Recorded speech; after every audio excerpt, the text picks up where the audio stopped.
বন্ধুরা, আজকে আমরা আসছি আমাদের বাংলা নববর্ষের উৎসবে, যেটাকে আমরা পহেলা বৈশাখ নামে চিনে থাকি। সো এটা খুবই সুন্দর একটা উৎসবের আয়োজন করছে। এটা হলো সাভার ধামরাই জেলা। এখানে খুবই ভালো মানের আয়োজন করা হয়েছে। আপনারা দেখতে পাচ্ছেন একটা স্টেজ, যদিও এখনও পুরা ফাঁকা আছে।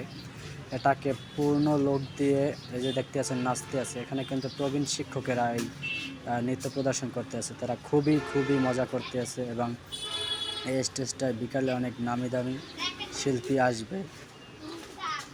এখানে মোটামুটি কায়দায় সবাই ফ্যামিলি নিয়ে আসতে পারেন এবং এই জায়গাটা খুবই সুন্দর করে সাজাচ্ছে। আমরা এখন বর্তমানে পয়লা বৈশাখের আনন্দ একরকম ভুলেই গেছি। সো আপনারা এখানে ফ্যামিলি নিয়ে আসতে পারেন এবং ভালো পিঠা বানানো হচ্ছে, সেই পিঠা উৎসবও পালন করা হবে। সো সবাই আসতে পারেন, ফ্যামিলি নিয়ে আসবেন, তাহলে একটু মজাটা বেশি হবে। সো আমি তো একা, এই জন্য অত মজা দেখতে পাচ্ছি না।